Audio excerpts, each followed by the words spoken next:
morning. The mashup is on SiriusXM Hits 1. I'm Ryan with Stan and Nicole, and this is exciting because we haven't seen him in like 2 or 3 years. Yeah. Louis Tomlinson's here. Thanks for having me. How you doing? Of course, we're doing great, man. So good to see you whenever you're here. Yeah. I mean, you don't write, you don't call, like there's no love anymore. I know, I'm an arsehole, aren't I? How is Italy? I mean, if you're going to be somewhere, if it seems like that's a nice place. That was great, yeah. We were there for about maybe just under 2 weeks. We finished the tour there. It was amazing, man. Amazing. I got to imagine that when you're out on tour, you're sort of at the mercy of whatever food is around. And that would be one place you're like, okay, I can stay here. Yeah. Yeah, honestly, I spent the whole tour just eating pasta anyway. So then when we landed in Italy, yeah, it was banging, man. Banging. Oh my God, I wish I could just sit and eat pasta every day. Yeah. That would not be good for my body. It's probably not good for mine either, but You still look great. You look Thanks great. a lot. So, Faith in the Future, November 11th. Are you freaking out? I'm dead excited. Everything around this album, the process, making it, writing it, everything just feels a lot more rewarding, this whole process. There was a lot of pressure around the first record, and not to the point where I couldn't enjoy it, but there was just so many more things to be over analytical about, whereas now I just feel dead excited going into this next chapter, definitely. You know, I was reading that you said, if I'm being honest, I could have made a second record that would be a bigger commercial hit than this will be, and I'm confident in that. It sounds like we're looking for something a little bit more meaningful. Like it wasn't important for it to be this big, like, pop sensation. The thing is that, you know, where I have the luxury of my experience with One Direction, you know, we experienced so much, and I suppose now I realise, and especially kind of lockdown was good for these kind of thoughts. I realised I wanted to chase something else. I wanted to find something else that was kind of more fulfilling for me at this time. And that for me was making the record that I really want to make. So I feel dead proud of kind of sticking to me guns and doing that. I read something that you said that sort of like fascinated me in a way. That you said The Greatest, which is going to be the first song on the album, that you didn't write it as an album opener, you wrote it as a tour opener. Yeah. You wrote it, so like when you're sitting there thinking of writing a song, you're like, I'm going to play this first every time I go out in concert. Got to be a banger. Yeah. Well, I'm not going to lie. This whole record was written with the live show in mind, to be fair. That's where it's always been my favourite part of the job. It's where you see the songs come to life. But yeah, that was written with the intention of being the tour opener, and then actually we opened the album with it as well. But you think about it like, will you write a song for like, this will be cool in a video or a short film, or this will be good for an acoustic performance? Do you think about it that way, or just for that song you did? There has been times across this record, you're more thinking about specific moments in the show, you know, like, so for that one was the opener. You might think of a closer. There'll be something in the middle where you want a peak of energy. Right. So throughout the whole writing process, I was trying to visualize what this next tour is going to look like. So there was a very famous video, Steal My Girl, that, I love that Danny DeVito was in here recently talking about it, and this is what he had to say about his wardrobe. It's Danny and Lucy DeVito talking here. Big time for me is like, I got to be comfortable. I said, how about if I wear pajamas? I did. This, I don't know how many years ago Steal My Girl was. A long time. But I still have the pajamas. I wear them all the time. I always steal my costumes. The other day he said, I need a sewing kit. I was like, why? He's like, gotta fix my Steal My Girl pajamas. They live on. Oh, do you know what? That was an amazing video, amazing day, to be fair. And he's a good lad. He's a good lad. I did enjoy that. Do you ever take anything from set?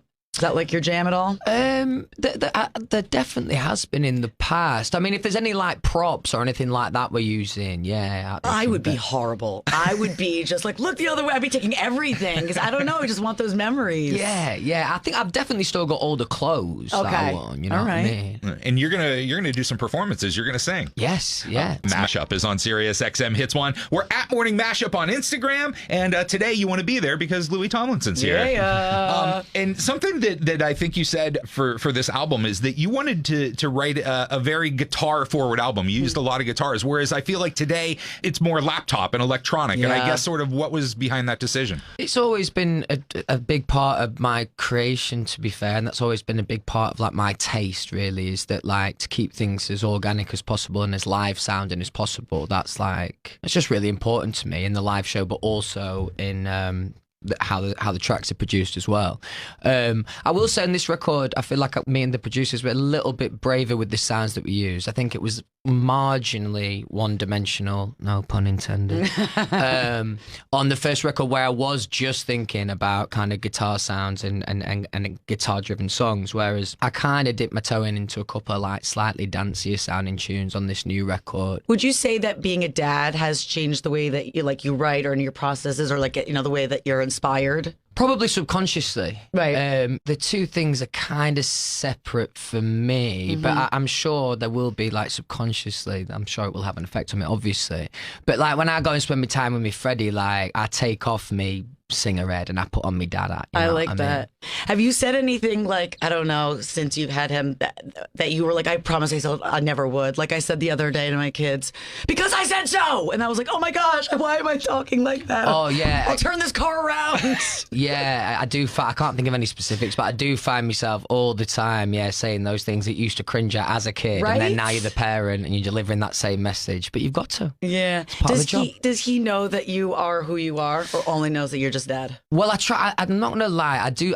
It's not that I shield him from that, but you know, small doses really. Yeah. But he did come and watch me at the LA show that I had on my tour. That was about, I want to say, maybe 5 months ago now. And that, honestly, that was like by far the most emotional show I had. It was amazing. He came with his own little banner, and normally he's in bed at like 7. The show finished at like maybe 10 to 11. He's still wide awake, loving it. So that was dead nice. That's awesome. You're somebody who's been lucky. You've spent way more time with the Queen than we ever did. Yeah. And I'm just wondering, with everything that's been, you know, going on back at home, sort of, if you had any memories there, what came to mind, or what was it like when you got to meet her? Like, what's protocol? Oh, Did she know who you were? It was massively overwhelming. Like, obviously, anything like that.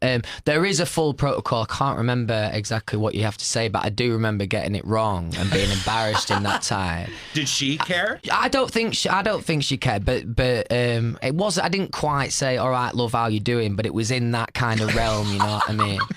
What's up, girl? Yeah. But yeah, definitely a proud moment to have met, of course. Well, you're going to do Bigger Than Me. You're going to perform. Is there anything you want to say about it before you go? I suppose I just have a little message to fans. Say thank you very much for all the support, as always. Like, every single time we put anything out, I feel an incredible amount of support from these people. So just a thank you. Just so you know, the second we played it for the first time on Hits 1, I looked right at Ryan. I was like, this is a smash. I was like, obsessed. And that doesn't always happen. I mean, obsessed with it right off the bat. Oh, thanks a lot. So Appreciate good. That. The Morning Mashup. Hits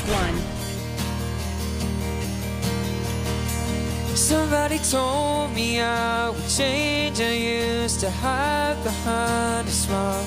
Somebody told me I would change. I was afraid, don't know why. Soon as the world outside of bring light,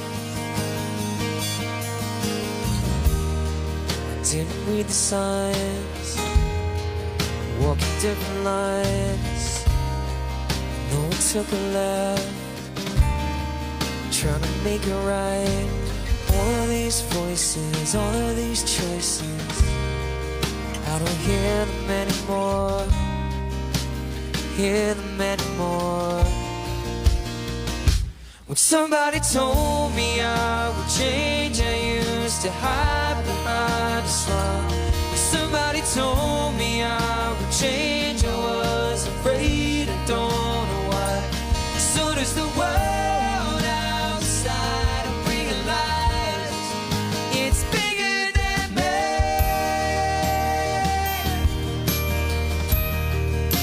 It's bigger than me. I've woken up from my sleep.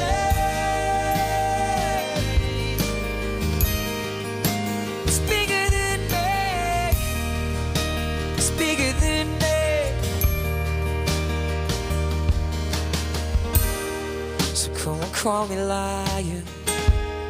Yeah, you're so quick to judge. 'Cause yeah, I might have changed, but everybody does. All of those voices, all of those choices, I don't hear them anymore. Hear them anymore. When somebody told me I would change, I used to hide behind a smile.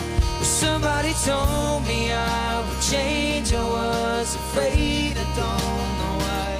As soon as the world outside of realized it's bigger than me. Ryan, Nicole, and Stanley T. Mashup is on SiriusXM Hits 1. Ryan, Nicole, and Stan, and Louis Tomlinson, who's been hanging out. You've been performing for us. And before you go, celebrities, when they come, they always leave a question for the next person. So we got to get you yours before you leave.